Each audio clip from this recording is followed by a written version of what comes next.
Hi students. तो आज से हम क्लास 10th का सेकंड चैप्टर स्टार्ट करने जा रहे हैं, that is work, energy and power. तो मैं पहले ही आपको बता दूं, first chapter was a hit, सबको पसंद आया वो फोर्थ चैप्टर और सबको समझ में भी आया। तो स्टार्टिंग से ही जब मैं आपको ये समझा रही हूँ तो आप ईच एंड एवरीथिंग जो भी मैं लिखूंगी बोर्ड उसके स्क्रीनशॉट लीजिए और उसके नोट, ठीक है। तो फर्स्ट टॉपिक यहाँ पे क्या है, वर्क। वर्क क्या होता है, मैं इस एक वॉल है, मैं उसे पुश करती जा रही हूँ, ये बोर्ड है, मैं इसे पुश कर रही हूँ but it is not moving. तो मैं जितनी भी जान लगा लूंगी कोई डिस्प्लेसमेंट तो हो नहीं रहा। तो is there work done? No, no work is done, ठीक है। लेकिन अगर मैंने इस पे फोर्स लगाई, ठीक है, इस पूरे बोर्ड पे मैंने फोर्स लगाई और ये मूव हुआ, है ना, डिस्प्लेसमेंट हुआ। तो जब फोर्स लगाने के बाद डिस्प्लेसमेंट होता है, then only the work is said to be done. Understood work? तो हम फिजिक्स में इसकी डेफिनेशन देख लेते हैं। Work is defined as the product of force and displacement in the direction of force और डिस्प्लेसमेंट का जो प्रोडक्ट होता है, ठीक है, प्रोडक्ट मीन्स मल्टीप्लीकेशन, फोर्स और डिस्प्लेसमेंट का जो प्रोडक्ट होता है in the particular direction of force, उसी को आप क्या बोलते हो, वर्क, ठीक है। तो अभी बचपन में मीन्स 8th तक आप यही पढ़ते हुए आ रहे थे, W is equals to F into S, it is the product of force and displacement. लेकिन जरा एक और चीज का ध्यान दे दो, इस डेफिनेशन में एक और चीज क्या जुड़ी हुई है।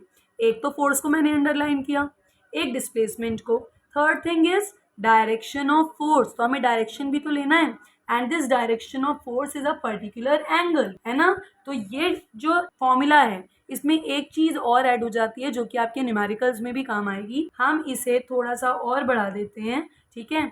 W is equals to F into cos S cos theta, and this cos theta tells you the direction of force, this is a angle, कि जो फोर्स आपने लगाई और जितना डिस्प्लेसमेंट हुआ।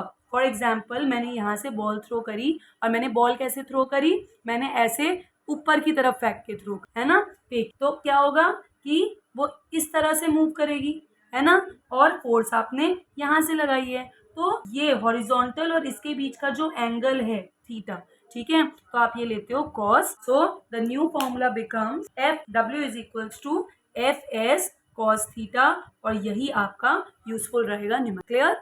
तो इसी फॉर्मूले से आपकी एक और चीज़ आपको पता चलती है which is important, factors on which work done along an inclined plane. अगर आप किसी इंक्लाइंड प्लेन में कोई वर्क डन कर रहे हैं तो वो कौन से 3 फैक्टर्स पे डिपेंड हो रहा है। मैंने अभी अभी आपको बताया कि वर्क डन में क्या होता है, एफ एस कॉस थीटा, मतलब इन्हीं तीनों फैक्टर्स पे डिपेंड कर रहा है। So first one is magnitude of force which is your F, ठीक है, फोर्स का मैग्नीट्यूड कितना है। सेकेंड है आपका magnitude of displacement, that is S. आपको पता है फिजिक्स में डिस्प्लेसमेंट को डी से रिप्रेजेंट नहीं करते हैं, उसे कैपिटल एस से रिप्रेजेंट करते हैं। क्लियर? और फोर्स भी एक वेक्टर क्वांटिटी है और डिस्प्लेसमेंट भी एक वेक्टर क्वांटिटी है, तो आप इन दोनों के ऊपर एक एरो रिप्रेजेंट कर सकते हैं, क्योंकि वेक्टर क्वांटिटी हमेशा डायरेक्ट है और उसे उसके ऊपर हम एक एरो रिप्रेजेंट करते हैं। Clear? And the angle between F and S, तो एंगल क्या है एफ एंड एस के बीच में, cos theta. So these are the 3 factors on which work done along inclined plane depends.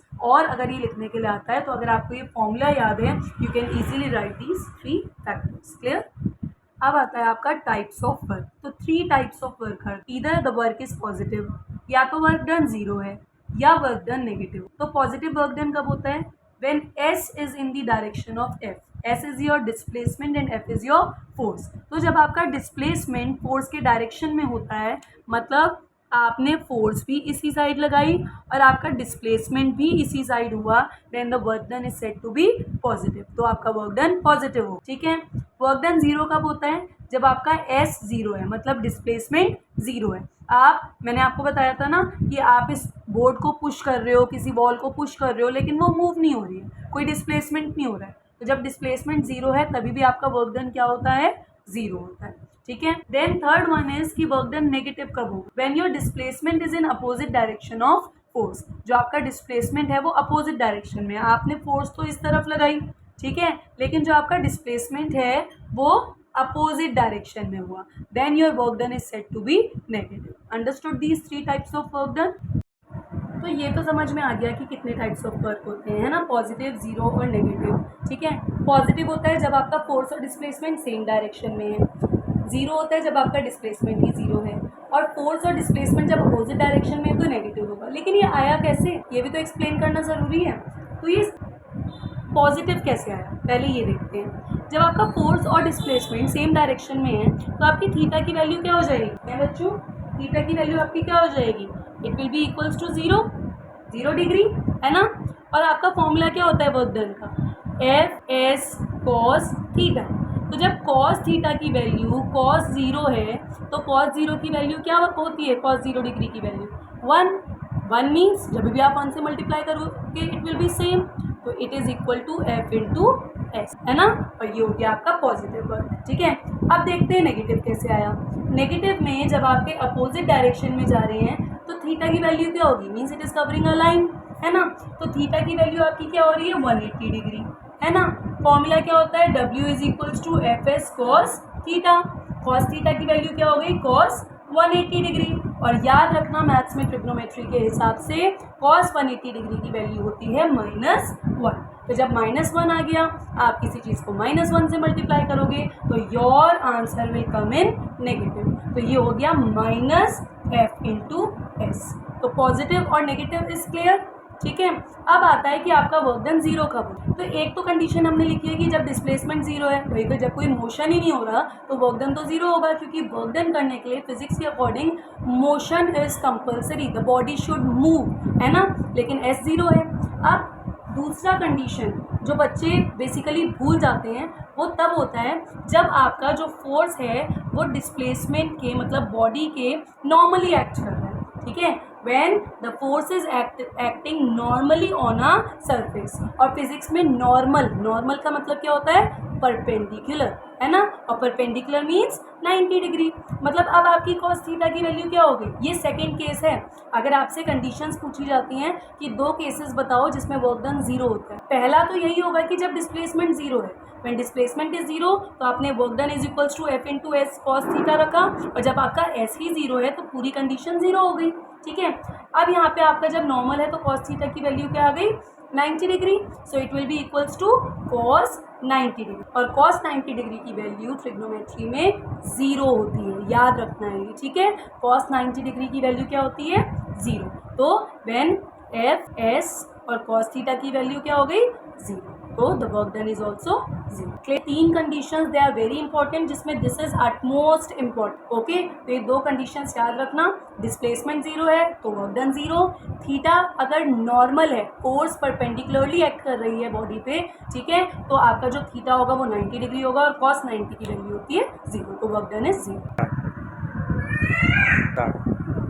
अब आता है हमारा एसआई यूनिट ऑफ वर्क। अब फिजिक्स पढ़ रहे हैं, कोई भी नया टॉपिक पढ़ेंगे उसमें उसकी एसआई यूनिट, सीजीएस यूनिट सब लर्न करनी पड़ेगी, राइट। तो एसआई यूनिट होती है वर्क की जूल। ये जो हम 2-3 टॉपिक्स पढ़ने वाले हैं ना, वर्क और एनर्जी, दोनों की यूनिट जूल होती है, ठीक है। लेकिन दोनों को डिफाइन करने में डिफरेंस होता है। अभी मैं आपको सिर्फ वर्क डन का बताऊंगी, जब एनर्जी का टॉपिक आएगा तो मैं आपको एनर्जी का बताऊंगी, ठीक है। तो एसआई यूनिट ऑफ वर्क क्या है हमारी, जूल। जूल एक साइंटिस्ट के बाद नेम किया गया था, ठीक है, इसलिए हम इसे जे भी बोलते हैं, ठीक है, कैपिटल जे से इसे डिनोट करते हैं। अब 1 जूल होता क्या है, वैसे वर्क डन का फॉर्मूला क्या है, F into S cos theta. Cos theta is only for direction, है ना।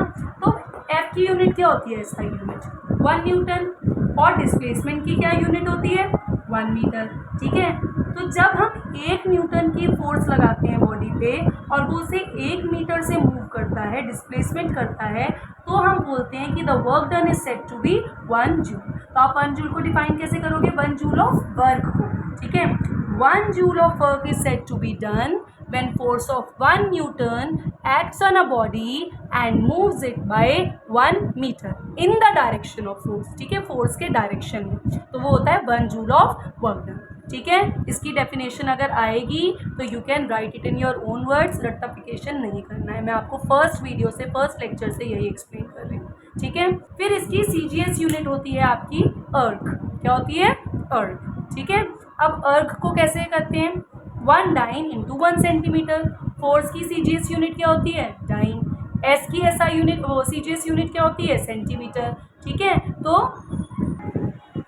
1 अर्क को कैसे डिफाइन करोगे, वैसे आता नहीं है, इंपॉर्टेंट नहीं है, फिर भी आना चाहिए कि work done is said to be 1 erg when one dyno force acts on a body and moves it by 1 centimeter in the direction of force. ठीक है, फिर आपका वर्क क्या होता है, स्केलर क्वांटिटी. मैंने आपको पहले भी बताया था, स्केलर जिसमें आप सिर्फ मैग्नीट्यूड लेते हो, वेक्टर जिसमें आप मैग्नीट्यूड और डायरेक्शन दोनों लेते हो. तो इसमें वैसे अगर आप फॉर्मूले में जाओ, फोर्स भी वेक्टर क्वांटिटी है, डिस्प्लेसमेंट भी वेक्टर क्वांटिटी है, दोनों डायरेक्शन बता रहे हैं. लेकिन वर्क डन या तो आपका पॉजिटिव आएगा या जीरो आएगा या नेगेटिव आएगा. डायरेक्शन का कोई मेंशन नहीं होता है, डायरेक्शन फोर्स का होता है, राइट. तो वर्क डन आपकी क्या है, स्केलर क्वांटिटी. क्लियर.